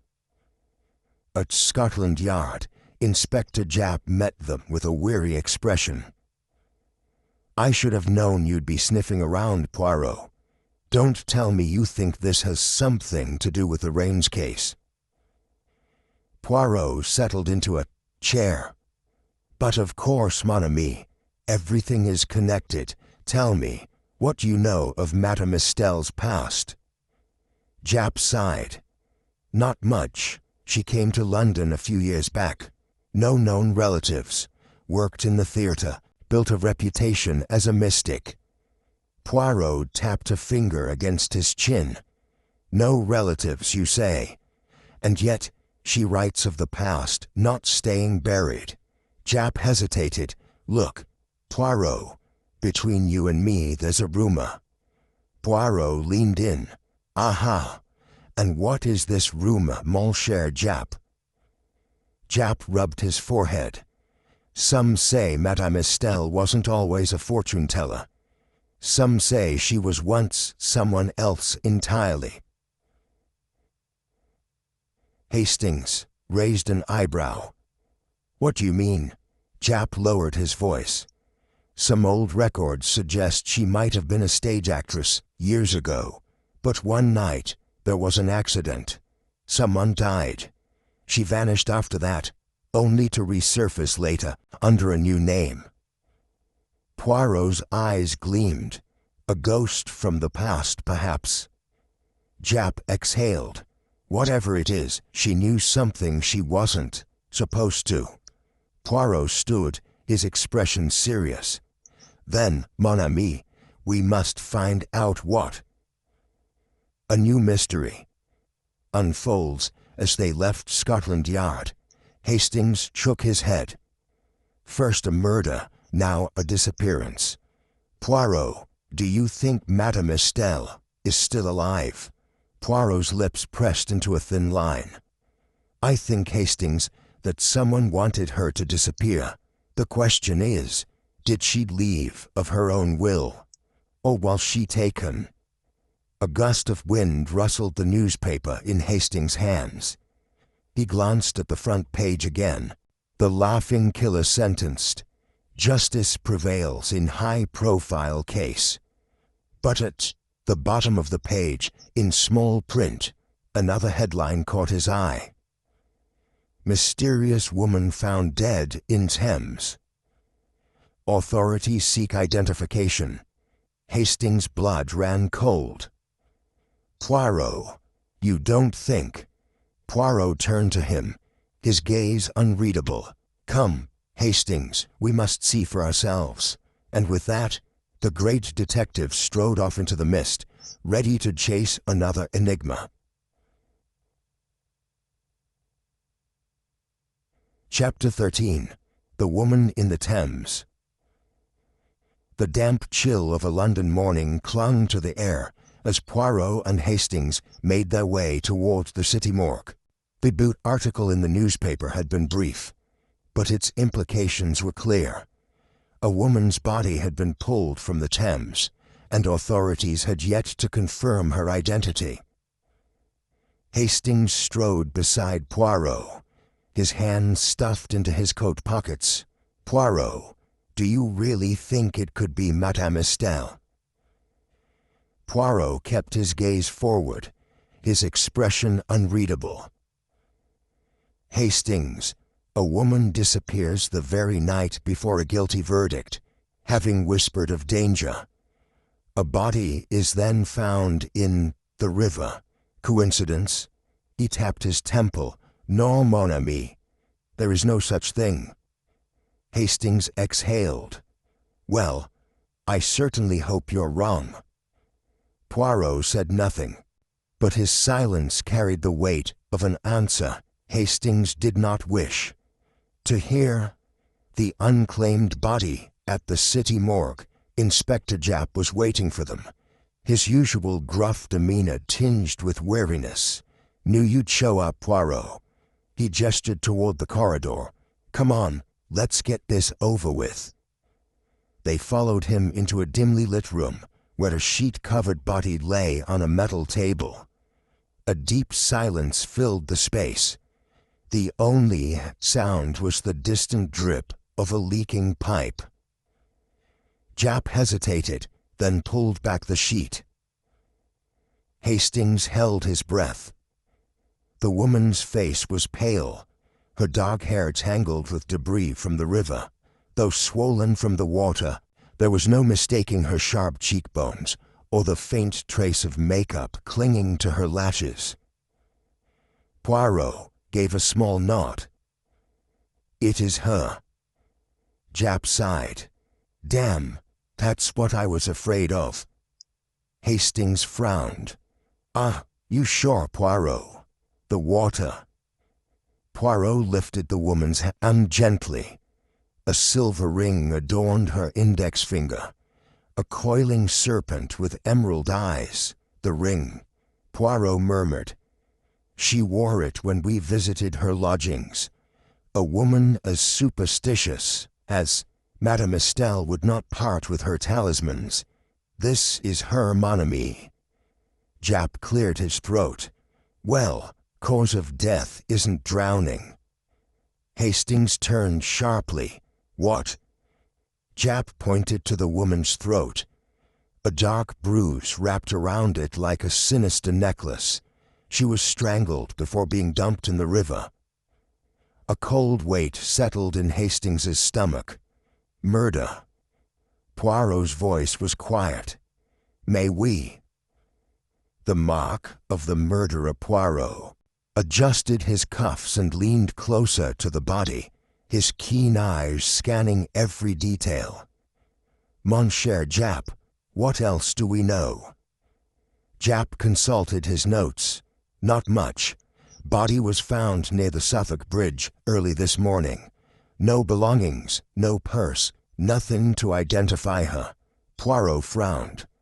And yet, she was identified. He tapped the ring on her finger, which means her killer did not intend for her to vanish completely. They wished for her to be found. But why? Japp shrugged. Maybe to send a message. Poirot's expression darkened. Perhaps, or perhaps the killer is not as clever as they believe. He straightened. Come, Hastings, we must return to Madame Estelle's lodgings. There is something there I must examine again. Japp crossed his arms. You've already been through her place. What are you looking for now? Poirot's mustache twitched. For the one thing a fortune teller fears most, the truth. A hidden past revealed back at Madame Estelle's lodgings. The scent of incense still lingered in the air, though it had begun to fade. Hastings watched as Poirot moved about with quiet precision, his fingers trailing over the tarot cards left, abandoned on the table. Poirot, Hastings said, what exactly are we looking for? Poirot gestured toward the locked compartment in the bookshelf, the one they had discovered before. Something has been bothering me, mon ami. This notebook. He lifted the journal they had found earlier. Mentions someone she feared, but she does not name them. Hastings frowned. Perhaps she was too afraid. Perhaps, or perhaps, Poirot reached into the compartment again, feeling along its edges. A moment later, his fingers found something wedged in the back. A thin slip of yellowed paper. Hastings leaned closer as Poirot unfolded it. The ink was faded, but the writing was clear. A theater playbill. The name at the top read, The Tragedy of Blackmore House, starring Eleanor Sinclair. Hastings blinked. Who the devil is Eleanor Sinclair? Poirot smiled grimly. A ghost, Hastings. One that has just come back to haunt us. A connection to the past. Poirot wasted no time. Within the hour, they were seated in the office of a retired theater director, Mr. Alistair Graves, a thin man with an impressive collection of whiskey bottles on his desk. At the mention of Eleanor Sinclair, the old man paled. Now, there's a name I haven't heard in years. Poirot leaned forward. Tell me, monsieur, who was she? Graves exhaled, rubbing a hand over his face. Eleanor was a rising star, brilliant actress. But then there was the accident. Hastings sat up. Accident. Graves nodded. Opening night of the tragedy of Blackmore House. A freak accident with the stage rigging. A man, one of the supporting actors, was killed. Poirot's gaze sharpened. And what became of Eleanor? Graves hesitated. She vanished. Silence settled over the room. Poirot tapped the playbill. Monsieur Graves, is it possible that Eleanor Sinclair and Madame Estelle were the same person? Graves' expression darkened. I wouldn't be surprised. If she was hiding something, she'd have changed her name. Hastings exhaled. But why kill her now, after all these years? Graves looked away. Because someone must have found out the truth. Poirot rose. Merci, monsieur. You have been most helpful. As they stepped outside, Hastings shook his head. Poirot, this is madness. We've gone from murder to missing persons to stage tragedies. What does it all mean? Poirot's eyes gleamed. It means, Hastings, that Madame Estelle did not die for who she was. She died for who she had been. The hidden hand. The evening fog rolled in over London. Poirot sat in deep thought. The pieces were beginning to fall into place. But one question remained. Who had discovered the truth about Madame Estelle? And why did they kill her? A knock at the door interrupted his thoughts. Japp entered, his face grim. Poirot, we have a lead. Witness saw a man arguing with Estelle outside her home, the night she vanished. Tall dark coat, scar on his cheek. Poirot's brows lifted. A scar, you say? Japp nodded. Witness swears to it. Poirot tapped his fingers together. Then, mon ami, we must find this man at once. Hastings shivered. And what if he finds us first? Poirot gave a small smile. Then, Hastings, we shall see if he enjoys playing games with Hercule Poirot.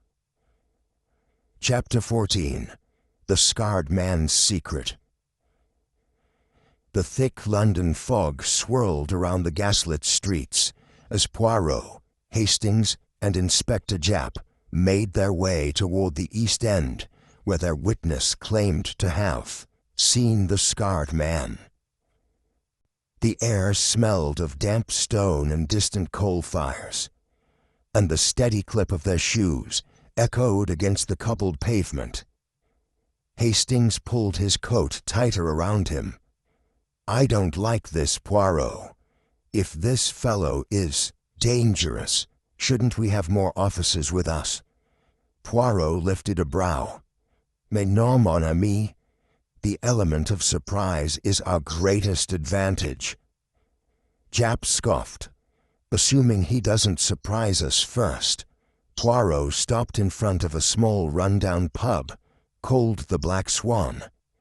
Its sign creaked in the wind, and dim light flickered through its grimy windows. Our witness mentioned that the man frequents this establishment. Poirot said, "Shall we?" Japp sighed. "I suppose there's no talking you out of this." Poirot straightened his cuffs. "Not at all, mon cher." A dangerous encounter inside. The Black Swan smelled of stale ale and damp wood. The clientele was rough, a mix of dock workers and men whose eyes darted too quickly. Poirot scanned the room, his gaze landing on a lone figure at the far end. A man nursing a pint of stout, his dark coat draped over his shoulders. Even in the dim light, the jagged scar across his cheek was unmistakable. Japp motioned to Poirot and Hastings. "I'll handle this." He marched toward the man. "Oi, you!" The man barely looked up. Not interested. Japp pulled out his badge. "You will be interested, mate."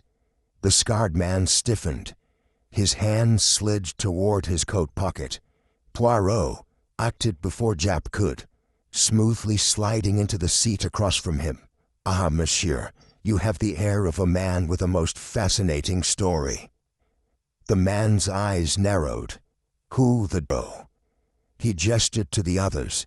You already know Inspector Japp. And this is Captain Hastings. Man scowled. Don't know you, don't want to. Poirot smiled pleasantly. Ah, but you do know a certain Madame Estelle, n'est-ce pas? The man froze. A flicker of something, guilt, perhaps, crossed his face.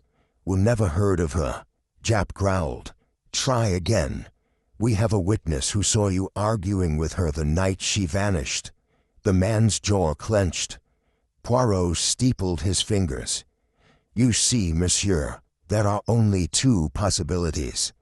Either you are innocent, in which case you must tell us what you know, or you are guilty, and we will have no choice but to treat you as such. The man exhaled sharply. He reached into his coat. Hastings tensed, but instead of a weapon, he pulled out a crumpled piece of paper and slid it across the table. Poirot picked it up. It was an old photograph. A younger version of the scarred man stood beside a beautiful woman with piercing eyes. The woman looked very much like...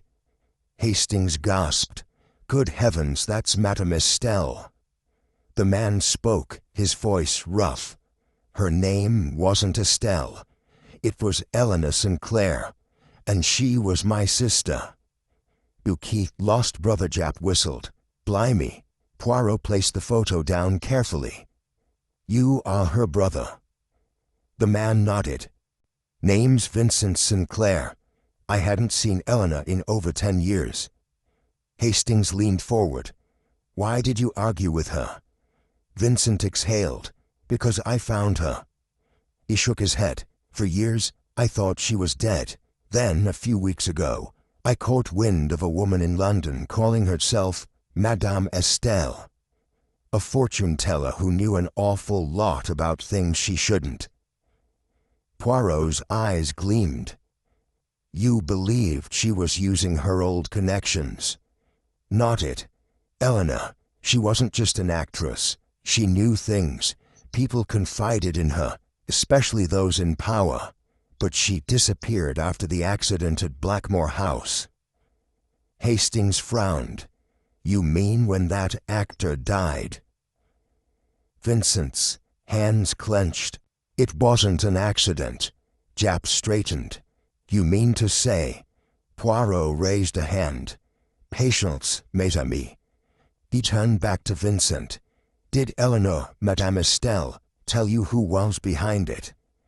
Vincent hesitated. Then, slowly, he shook his head. She wouldn't say, but she was afraid, said she was being watched. Poirot tapped his chin. And then, 2 nights ago, she was murdered. Vincent's knuckles went white. I should have stayed. I should have... Poirot held up a finger. No, no, monsieur. Regret will not serve us now. Only action. Vincent looked at him, his eyes burning. Then tell me, Poirot, who killed my sister? Poirot's voice was soft but firm.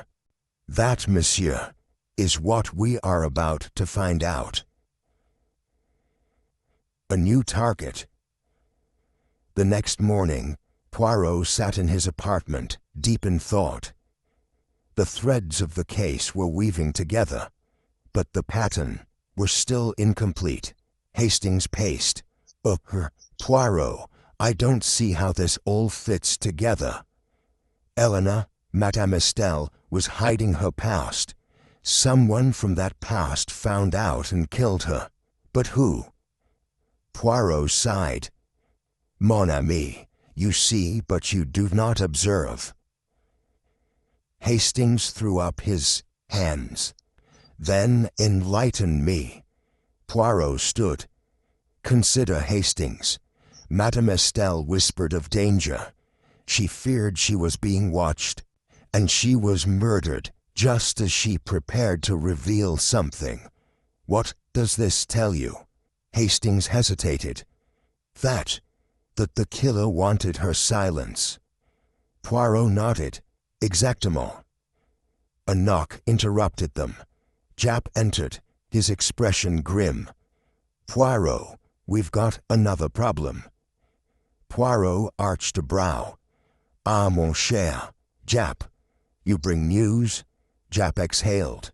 Not news, another body. Hastings paled. Another murder. Japp nodded.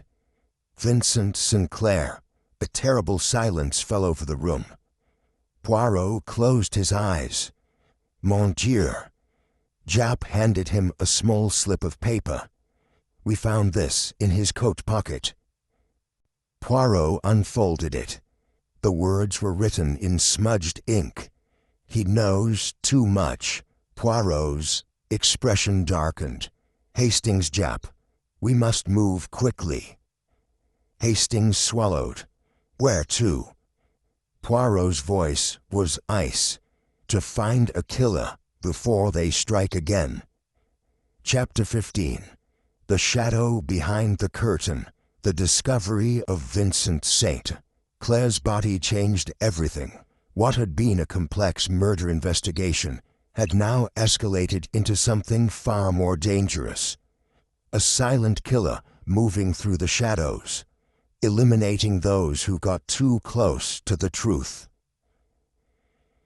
Poirot sat in the dimly lit sitting room of his Whitehaven mansion's apartment, his usually neat hands resting on the arm of his chair.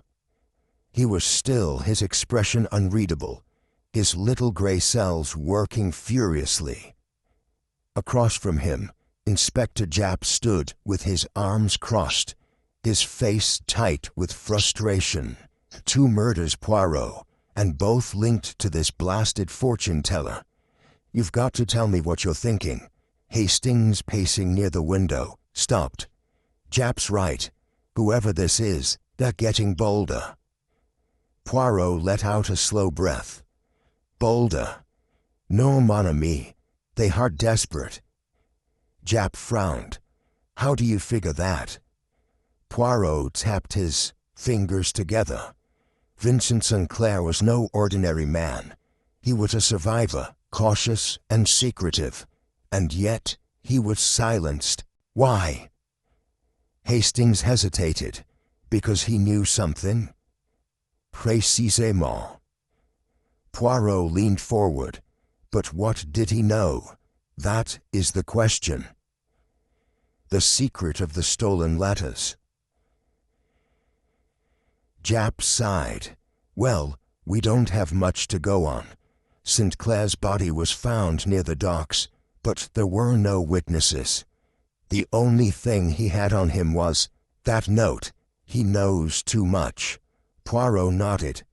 Oui, and that is most telling. Hastings blinked. It is. Poirot stood and retrieved a small notebook from his desk. Let us review what we do know, Hastings. Madame Estelle, once known as Eleanor Sinclair, vanished for years before reappearing in London. She took up the role of a fortune-teller. Why? Hastings scratched his head. Well, I assumed it was just an easy way to make a living. Japp snorted. Humbug, more like. Poirot shook his head. No, mes amis. There is a pattern. She whispered of danger, yet she still reached out to Vincent. She still tried to contact certain individuals from her past, and... He paused, dramatically. She was in possession of something. Japp frowned. Something valuable. Poirot gave a small smile. Not money, my friend, but information. Hastings gasped. The stolen letters. Japp blinked. The what now? Poirot gestured for them to sit. Before her death, Madame Estelle told a close friend that she had been given certain letters, documents containing secrets that could ruin lives. Japp's eyes widened. Blackmail. Poirot nodded. Perhaps not at first, but she was using them for leverage, and she was murdered before she could expose the truth.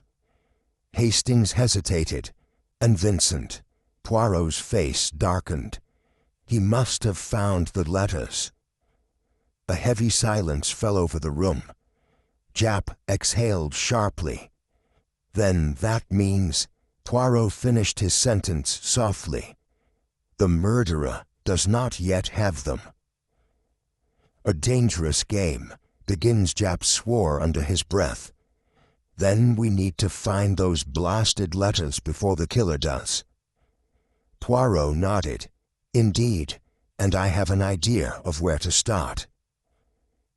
Hastings perked up. Where?